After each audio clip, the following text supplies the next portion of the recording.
Commander Elena Torres stood at the viewport of the Earth Fleet ship Artemis, watching the darkness between stars.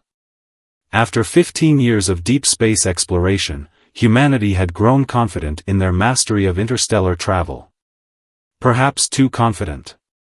"Commander," Lieutenant Raj Patel's voice cut through her contemplation. "We're picking up unusual energy signatures from the Proxima Centauri sector."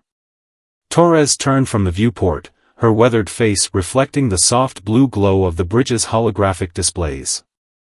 "Classification?" "Nothing in our database, ma'am." "The energy pattern is crystalline in nature?" Before Torres could respond, the ship's AI, Arya, interrupted. "Alert! Multiple objects emerging from faster-than-light travel. Configuration unknown."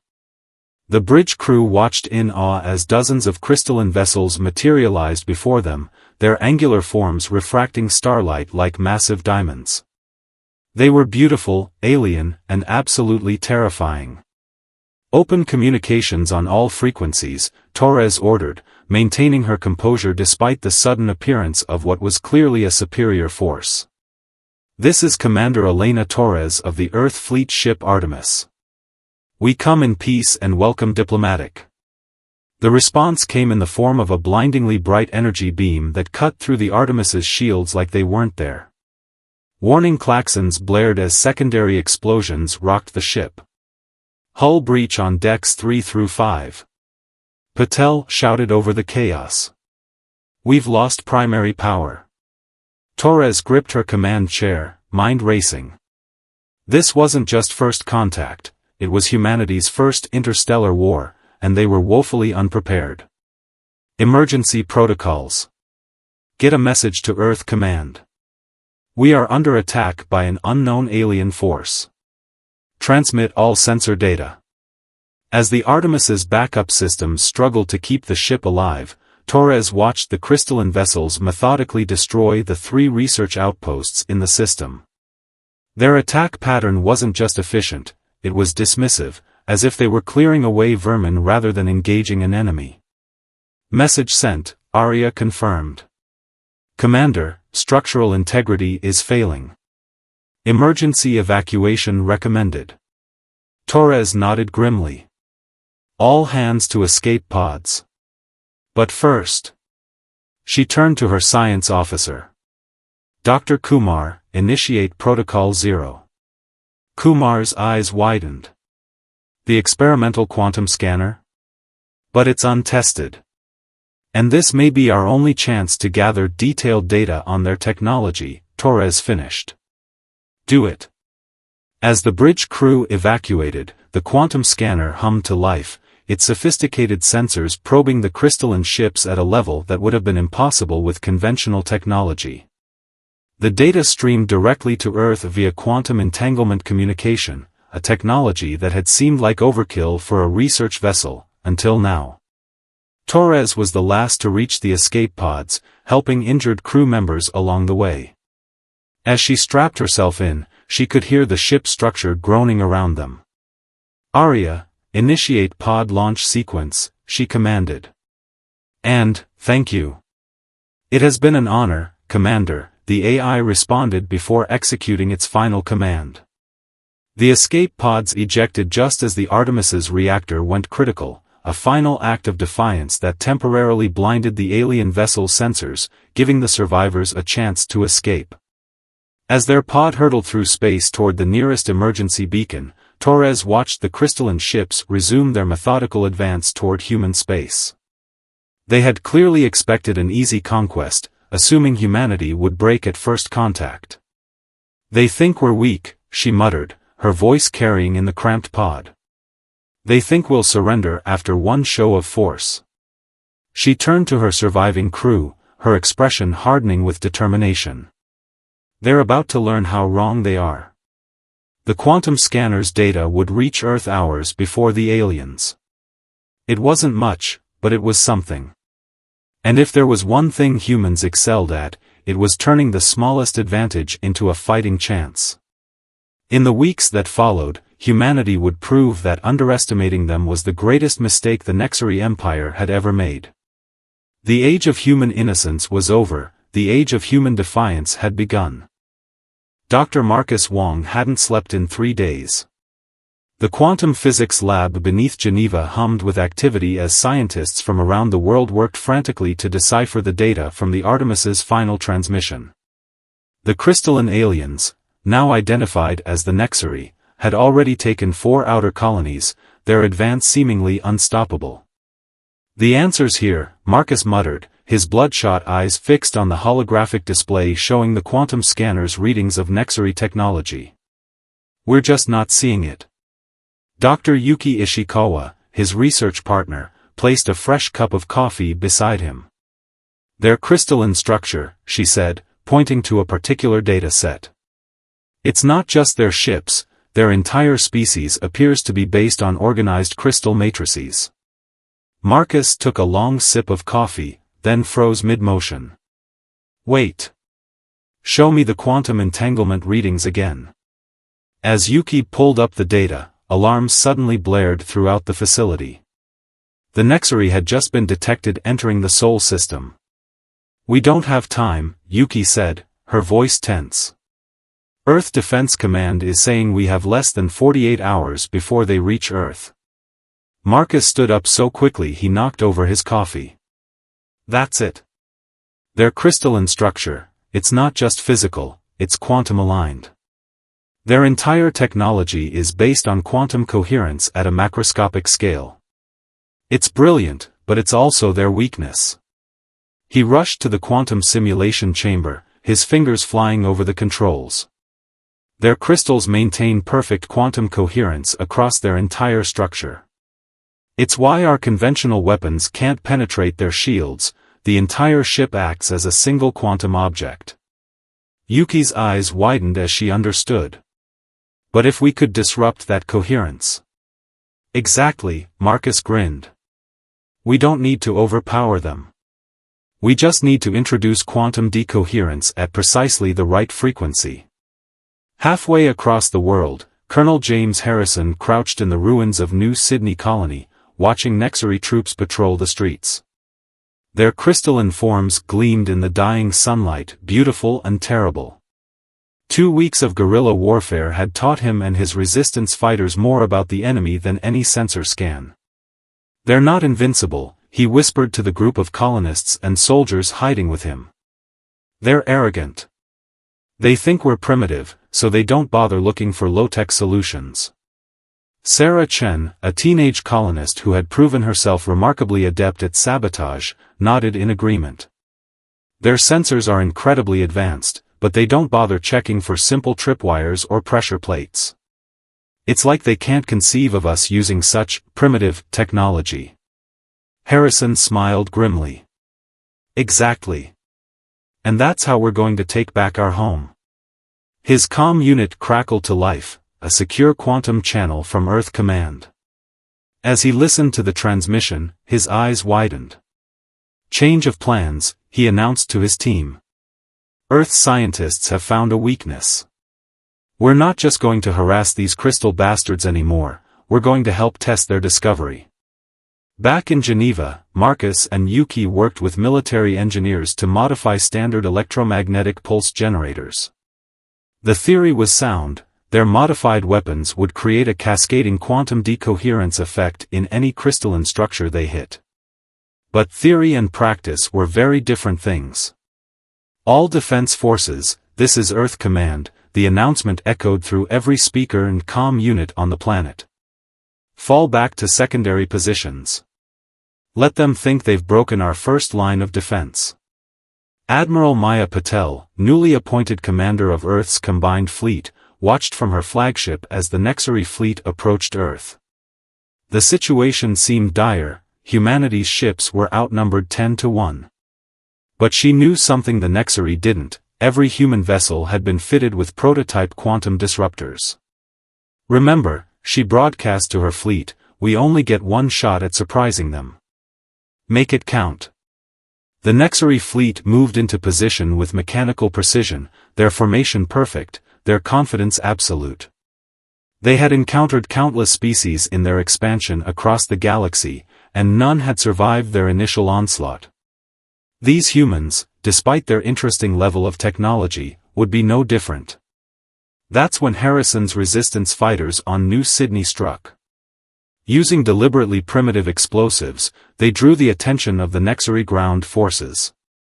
As the crystalline aliens moved to suppress what they saw as a nuisance attack, Harrison's team activated their prototype quantum disruptors. The effect was immediate and spectacular. The Nexary troops literally began to fall apart, their perfectly ordered crystalline structures dissolving into inert mineral dust. The success signal was transmitted instantly to Earth via quantum entanglement. Admiral Patel allowed herself a small smile.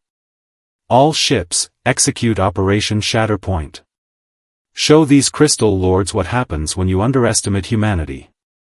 As the Nexary fleet prepared to commence their final attack on Earth, humanity revealed its hidden advantage. The battle for Earth was about to begin, and the Nexary were about to learn that sometimes the most dangerous predator is the one you think you've cornered. Admiral Maya Patel stood on the bridge of the EFS Dauntless, her dark eyes fixed on the tactical display showing the positions of both fleets near Saturn's rings. The ice and rock debris would work to their advantage. The Nexary's overconfidence meant they hadn't bothered to adjust their sensors for primitive navigation hazards. All ships report quantum disruptors armed and ready, Lieutenant Commander David Rodriguez reported, his voice steady despite the tension pervading the bridge. The Nexary fleet is maintaining their standard crystal lattice formation, Tactical Officer Wei Lin added. They're not even trying to adapt their tactics. Patel nodded, a predatory smile playing at her lips. They still think we're prey. Signal all ships, Operation Shatterpoint begins in 5 minutes. Commence electronic warfare suite. Across the human fleet, ships began broadcasting a chaotic mix of signals, everything from ancient radio waves to quantum noise. To the Nexary's sophisticated sensors, it appeared as though the human ships were experiencing massive systems failures. The Nexary fleet moved forward exactly as predicted, their crystalline vessels arranging themselves in an elaborate three-dimensional pattern that would normally have been devastating against conventional opponents. Their command ship transmitted a message that was simultaneously broadcast across all frequencies: your primitive attempts at resistance are futile. Surrender now and your species will be preserved in our geological archives. That's right, Patel muttered. Just a little closer. She keyed her fleet-wide comm, all ships, execute maneuver Theta on my mark. The Nexary ships entered optimal firing range, their crystal matrices humming with stored energy. They expected the humans to either surrender or launch a futile direct assault. Instead, the human fleet split into dozens of smaller groups, each executing precisely calculated trajectories through Saturn's rings. What are they doing? Supreme Commander X-Whital demanded from the Nexary flagship, watching the bizarre maneuver with his crystalline sensors. Their ships will be damaged by that debris field. His tactical officer's response was cut short as the first wave of human ships emerged from the rings, their hulls scratched but intact. They had used the ice and rock to mask the power signatures of their quantum disruptors charging up. Now! Patel's command rang through the human fleet. Every ship fired their quantum disruptors simultaneously, each targeting a specific point in the Nexary's crystalline formation. The effect was catastrophic for the aliens. Their beautiful formation, designed to share shield strength and weapon power through quantum entanglement, became their undoing. The quantum disruption cascaded through their linked ships, shattering crystal matrices and causing chain reactions of structural collapse. Impossible. X-Whiteowl's form pulsed with rage as he watched a third of his fleet crumble into crystalline dust. These primitives cannot. Second wave, execute. Patel ordered. More human ships burst from hiding places within the rings, striking the now disorganized Nexary fleet from multiple angles. But the Nexary weren't defeated yet. Their remaining ships began to adapt, breaking their quantum links and fighting individually. Energy beams lanced out, destroying several human vessels. Colonel Harrison's voice crackled over the quantum comm from New Sydney. Admiral, the ground forces are responding to the space battle.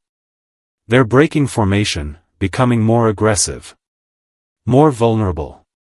Just as we predicted, Patel responded. Execute ground phase. Across every occupied human world, resistance fighters activated hidden quantum disruptors.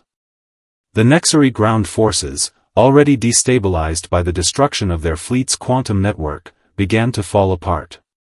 Back in the space battle, the remaining Nexari ships fought with increasing desperation. They had never encountered a species that could not only resist their initial assault but turn their own technology against them. All ships, form up on my position, Patel ordered as the dauntless quantum disruptor charged for another shot.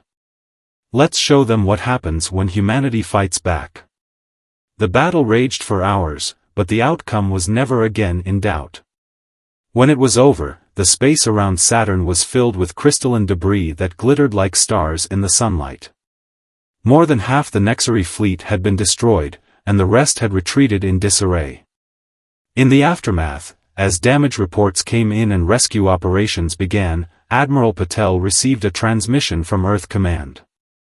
Dr. Wong's team had analyzed the battle data and made a stunning discovery. The quantum disruption hadn't just destroyed Nexari ships, it had transmitted information back through their quantum networks. They now had unprecedented insight into Nexari technology and tactics.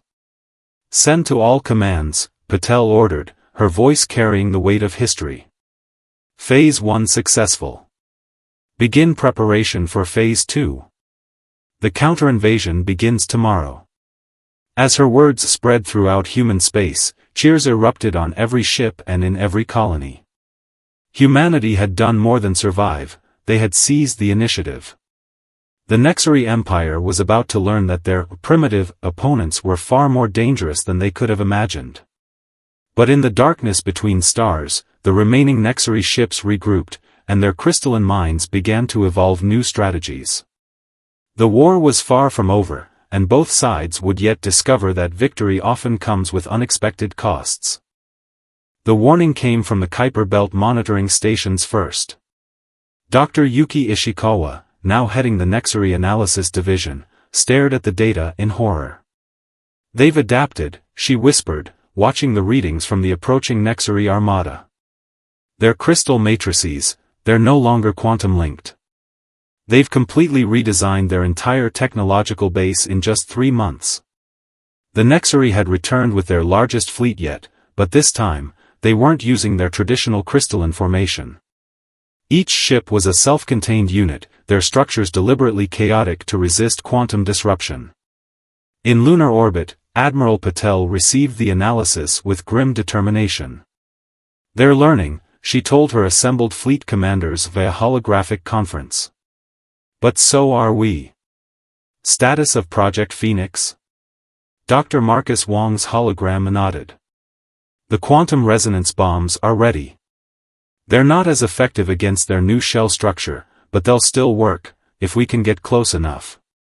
That's where my people come in, Colonel Harrison interjected. His resistance tactics had been adapted into a new special operations protocol. The Ghostwalker teams are in position throughout the system. Just give the word. Patel studied the tactical display showing the approaching Nexari fleet. They had changed more than just their technology, their entire battle strategy was different. Instead of their usual precise formations, they were moving in seemingly random patterns, using the chaos of their new approach to their advantage. They think they've countered our only advantage, Patel said, a fierce light in her eyes. But they've forgotten the most important lesson about humanity: we never stop innovating. Execute Operation Prometheus. Throughout the solar system, humanity's trap began to spring. The Nexari fleet encountered what appeared to be minimal resistance at first, just enough to draw them deeper into the system. They pushed past Neptune, then Uranus, their confidence growing with each unopposed advance. But humanity had spent the last 3 months preparing. As the Nexari fleet approached Saturn, they discovered their first surprise. The rings had been seeded with millions of microsatellites, each carrying a miniaturized quantum disruptor. The devices weren't powerful enough to shatter their new crystal structures, but they didn't need to be. Signal detected, Wei Lin reported from the Dauntless. The microsats are transmitting quantum resonance data back through the Nexary's own subspace channels. Every scan the Nexary made of the strange devices fed more information back to Earth's quantum computers. With each passing moment, the AI networks were learning more about their new defenses, adapting the quantum disruption frequencies in real time. But the Nexary pressed on, seemingly unaffected. They had learned from their previous defeat. Their ships now carried backup systems and redundant crystal matrices. As they approached Jupiter, Supreme Commander Xytal allowed himself a moment of crystalline satisfaction. The humans' tricks wouldn't work this time. That's when the Ghostwalker teams revealed themselves. Small stealth ships, hidden in Jupiter's radiation belts, launched simultaneous attacks on key Nexary vessels. They weren't trying to destroy the ships. They were attaching devices that looked like primitive explosive charges. Primitive weapons? Xytal's crystalline form vibrated with amusement. They've become desperate.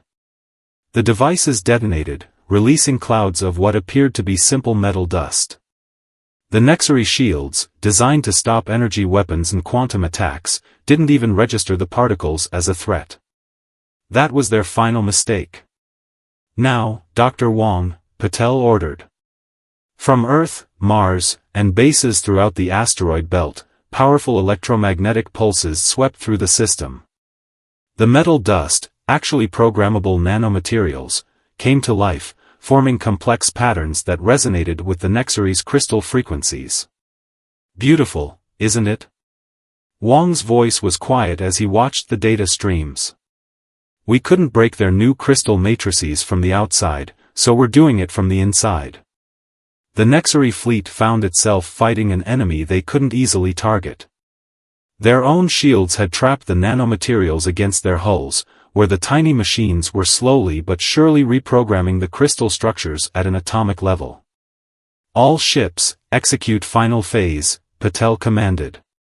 The human fleet emerged from hiding, their weapons modified to work in concert with the nanomaterial attack. The battle that followed would be studied in military academies for centuries to come. The Nexary fought with desperate fury, their weapons still devastatingly powerful. Human ships fell by the dozens, then hundreds. But they had lost their key advantage, their impenetrability, and humanity pressed that advantage without mercy. As the battle reached its climax, Xytal made a final, terrible decision. Initiate crystal convergence, he ordered.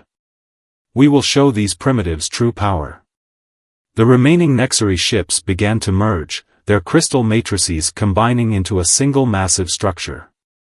It was their civilization's ultimate weapon, a tactic they had only used twice in their 1,000-year history. Energy readings off the scale, Lin reported, his voice tense. Whatever they're doing, it's bigger than anything we've seen before. Patel's response was immediate. All ships, fall back to minimum safe distance. Dr. Wong, Dr. Ishikawa, what are we looking at? But before the scientists could respond, Colonel Harrison's voice cut through the calm, we have an opportunity here. Their defenses are focused outward during the convergence. My team can get inside that structure. Patel hesitated for a split second, then made her decision. Do it. All ships, provide covering fire. And Colonel, give them hell. As Harrison's team embarked on their desperate mission, the fate of the solar system, and perhaps humanity itself, hung in the balance. The siege of Sol was about to reach its explosive conclusion, and the galaxy would never be the same. Colonel Harrison's stealth ship slipped through a microscopic flaw in the massive crystalline structure's outer matrix, a gap created by the nanomaterial assault. Inside, the merged Nexary vessel was a cathedral of living crystal, pulsing with enough energy to reduce planets to ash. Remember, he told his Ghostwalker team, we've got one shot at this. Plant the quantum resonance bombs at the convergence points. Dr. Wong says that should disrupt their merger sequence. As his team split up, moving through crystalline corridors that seemed to shift and flow around them. Harrison couldn't shake the feeling that they were being watched. He was right. Fascinating, Supreme Commander X-Whiteowl's voice resonated through the crystal walls. Even now, facing extinction, you primitives continue to surprise us. The walls suddenly became transparent, revealing the Nexary leader's true form, a massive crystalline consciousness, now integrated directly into the heart of the merged vessel. Around him, other Nexary minds pulsed in harmony, their combined power building towards something unprecedented. You still don't understand, X-Whiteowl continued. This merger is more than a weapon. It is evolution. After our defeat at Saturn, we realized that stagnation was our true enemy. You forced us to change, to grow. And now we will transcend. In lunar orbit, Admiral Patel watched as the crystalline megastructure began to emit frequencies never before recorded. Dr. Ishikawa, what are we looking at? Yuki's hands flew over her quantum interfaces in the Geneva lab. The energy patterns, they're not charging a weapon. They're trying to ascend to a higher dimensional state. If they succeed, they'll be beyond our ability to affect or resist. Harrison, Patel's voice crackled through quantum-encrypted comms. Change of plans. The bombs won't be enough. We need to stop their dimensional shift. Inside the crystal vessel, Harrison had already reached the same conclusion. They're not just merging their ships, he reported. They're merging their consciousness. Their entire civilization is betting everything on this transformation. Dr. Wong's voice cut in, excited despite the dire situation. That's it. Colonel, the quantum resonance bombs, don't plant them at the convergence points. Take them to the consciousness core. If we can't stop their ascension, we can join it. Explain, Patel demanded. The bombs don't just disrupt quantum fields, Wong continued. They can be modified to create a quantum bridge. If we detonate them at the exact moment of the Nexary's dimensional shift, we could create a shared consciousness space, a quantum network linking both our species. Harrison reached the central chamber, where X-Whiteowl's crystalline form dominated the space. You hear that? He asked the Nexary commander. You're not the only ones who can evolve. You would risk your individual consciousness? X-Whiteowl's form pulsed with genuine surprise. To save your species, you would sacrifice your most primitive trait, your separateness? That's where you've been wrong from the start, Harrison replied, activating the modified bombs. Humanity's greatest strength isn't our individuality. It's our ability to connect, to empathize, to grow together. We're not primitive because we're separate, we're advanced because we choose to unite. Admiral, he transmitted. Bombs are in position. But someone needs to stay to ensure the quantum bridge forms correctly. Patel closed her eyes briefly. It's been an honor, Colonel. The next few moments would be debated by historians for centuries to come. As the Nexary consciousness began its dimensional shift, Harrison activated the quantum bridge. The bombs detonated, not with destructive force but with a reality-bending pulse that rippled through both space and consciousness. For a brief, eternal moment, every human in the solar system found their minds linked not only with each other but with the ascending Nexary consciousness. It was a moment of perfect understanding, of experiencing existence through crystalline senses while sharing human emotions and memories with beings that had never known such things. When reality reasserted itself, both species had been transformed. The massive crystal structure had not ascended to another dimension, instead, it had become something entirely new. Within its matrix, Nexary and human consciousness coexisted, neither dominant but both enhanced by the other's presence. We understand now, X-Whiteowl's voice was different, touched with human emotion. We sought transcendence through separation and superiority. You showed us a different path. The war ended not with the extinction of either species, but with the birth of something unprecedented in the galaxy's history. The Nexary Empire's remaining forces, linked to their transformed leadership through quantum networks, laid down their weapons. Humanity, forever changed by the brief touch of crystalline consciousness, began to explore new ways of existence that combined both species' strengths. Colonel Harrison's sacrifice was commemorated in both human and Nexary histories, though some claimed his consciousness lived on in the quantum networks that now linked both species.